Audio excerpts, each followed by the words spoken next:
বাংলাদেশের গণতন্ত্রের আপসহীন সংগ্রামী যোদ্ধা, বিএনপি চেয়ারপারসন, সাবেক 3 বারের নির্বাচিত প্রধানমন্ত্রী, বাংলাদেশের জাতীয় ঐক্যের প্রতীক এবং স্বাধীনতা এবং সার্বভৌমত্বের প্রতীক, যিনি শুধু বাংলাদেশেরই নয়, বিশ্বের ইতিহাসের সকল গণতান্ত্রিক আন্দোলনের এবং একজন নারী পথিক হিসেবে যিনি বিশ্ববাসীর কাছে একজন অনুপ্রেরণা স্থল হিসেবে জায়গা করে নিয়েছেন, যার দীর্ঘ আপসহীন সংগ্রামের মধ্য দিয়েই, যার রাজনৈতিক যে পথ চলা সেই অনুপ্রেরণার মধ্য দিয়ে এদেশের কোটি কোটি গণতান্ত্রিকামী জনগণ, যারা তাদের শক্তি খুঁজে পেয়েছিল এবং দীর্ঘ সেই ফ্যাসিবাদ বিরোধী লড়াইয়ে তার সেই শক্তিকে সঞ্চার করেই দীর্ঘ ফ্যাসিবাদকে এই বাংলাদেশ থেকে বিলোপ করেছিল, সেই আপসহীন সংগ্রামী নারী দেশনেত্রী বেগম খালেদা জিয়া। তিনি আমাদের মাঝে আর নেই। তার এই চলে যাওয়া, এই শূন্যতাকে এদেশের জনগণ গভীরভাবে শ্রদ্ধা নিবেদন করছে বিভিন্নভাবে। তার আদর্শিক সন্তান হিসেবে, যিনি স্বৈরাচার এরশাদ বিরোধী আন্দোলনে, যার স্নেহ মায়া মমতায় এবং দেশপ্রেমের দীক্ষায় দীক্ষিত হয়ে শিক্ষা ঐক্য প্রগতির ধারক ভাই যে সংগঠন, সেই সংগঠন বাংলাদেশ জাতীয়তাবাদী ছাত্রদল, ঢাকা বিশ্ববিদ্যালয় তার শোককে এবং সেটিকে ধারণ করার জন্য এবং সেটিকে আগামী দিনে শক্তিতে রূপান্তরিত করার জন্য শিক্ষার্থীদের, ঢাকা বিশ্ববিদ্যালয়ের শিক্ষার্থীদের যে অনুভূতি, সেটি লিখিতভাবে লিপিবদ্ধ করার জন্য বাংলাদেশ জাতীয়তাবাদী ছাত্রদল ঢাকা বিশ্ববিদ্যালয়ের উদ্যোগে আজকে এখানে শোক বইয়ের উদ্বোধন করা হয়েছে। সেই উদ্বোধন অনুষ্ঠানে আমাদের মাঝে উপস্থিত আছেন বাংলাদেশ জাতীয়তাবাদী ছাত্রদল ঢাকা বিশ্ববিদ্যালয়ের, বাংলাদেশ জাতীয়তাবাদী ছাত্রদল কেন্দ্রীয় সংসদ জনাব নাসিরউদ্দিন নাসির। আমাদের মাঝে উপস্থিত আছেন বাংলাদেশ জাতীয়তাবাদী ছাত্রদল ঢাকা বিশ্ববিদ্যালয়ের, আমাদের মাঝে উপস্থিত আছেন বাংলাদেশ জাতীয়তাবাদী ছাত্রদল ঢাকা বিশ্ববিদ্যালয়ের সহ নেতৃবৃন্দ। আমাদের এই শোক আগামী 3 দিন পর্যন্ত এখানে চলবে। এ পর্যায়ে এই কার্যক্রম উদ্বোধনে আপনাদের মাঝে বক্তব্য রাখবেন, সংক্ষিপ্ত বক্তব্য প্রদান করবেন বাংলাদেশ জাতীয়তাবাদী ছাত্রদল কেন্দ্রীয় সংসদের সংগ্রামী সাধারণ সম্পাদক এবং সাধারণ সম্পাদক নাহিদুজ্জামান শিপন। উপস্থিত আছেন সিনিয়র যুগ্ম সাধারণ সম্পাদক নাসিরউদ্দিন শাওন, আমাদের 1 নম্বর সহসভাপতি আনিসুর রহমান খন্দকার, অনেক, শামীম আক্তার শুভ সহ আমাদের কেন্দ্রীয় সংসদের মানসুর আলম, মমিনুল ইসলাম জিসান উপস্থিত ছিলেন এবং আমাদের ঢাকা বিশ্ববিদ্যালয়ের বিভিন্ন পর্যায়ের নেতৃবৃন্দ উপস্থিত আছেন।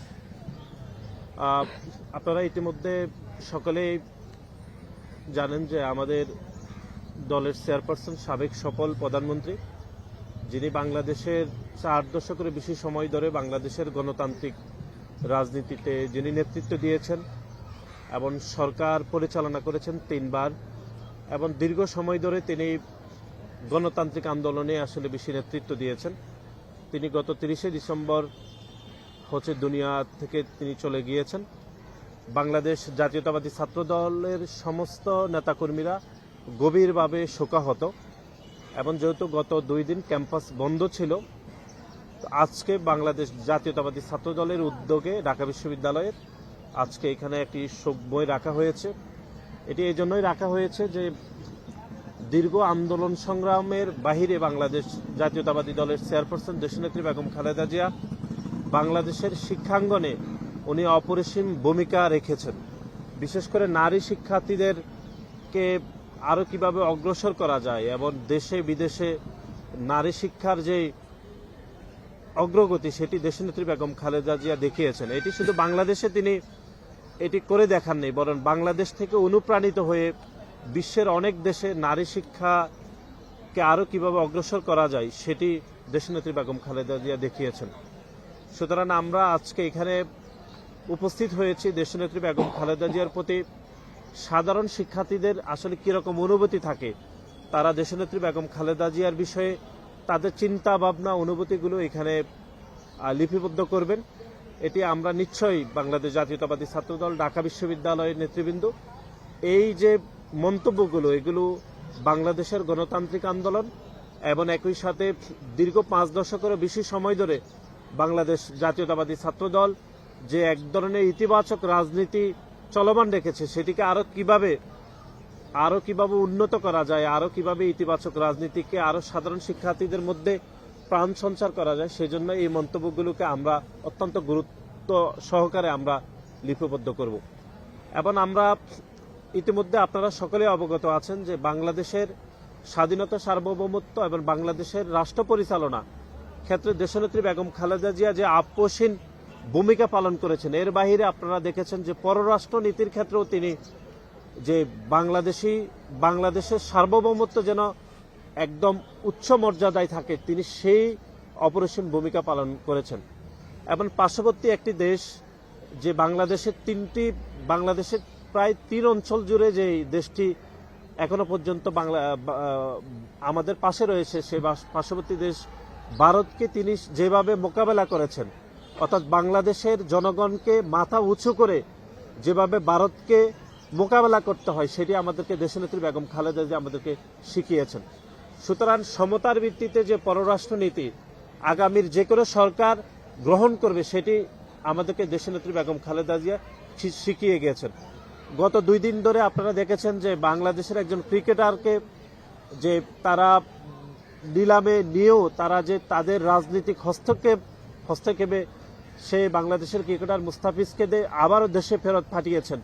এটি আমি মনে করি বাংলাদেশের স্বাধীনতা, সার্বভৌমত্ব এবং একই সাথে ভারতের যে কট্টরপন্থী যে হিন্দুত্ববাদী যে সংগঠনগুলো রয়েছে, তাদের কাছে ভারতের এখনকার যে সরকার, সেই সরকার এক ধরনের মাথা নত করেছে বলে আমাদের মনে হয়। এবং এখনকার যে অন্তর্বর্তীকালীন সরকার রয়েছে, আমি মনে করি এই বিষয়ে সরকারের কঠোর নীতি অবলম্বন করা উচিত এবং এই বিষয়ে তাদের অবস্থান পরিষ্কার করা উচিত। এবং আমি মনে করি এই অন্তর্বর্তীকালীন সরকারের এই বিষয়ে পরিষ্কার বার্তা দেওয়া উচিত বলে আমি মনে করি। পরিশেষে আমি এখানে যারা উপস্থিত হয়েছেন তাদের সকলের প্রতি আমি কৃতজ্ঞতা জানাচ্ছি এবং ঢাকা বিশ্ববিদ্যালয়ের শিক্ষার্থীরা সবসময় বাংলাদেশ জাতীয়তাবাদী ছাত্র দলের নিকটজন ছিলেন এবং দেশনেত্রী বেগম খালেদা জিয়া সবসময় ঢাকা বিশ্ববিদ্যালয়কে আলাদাভাবে তিনি গ্রহণ করতেন।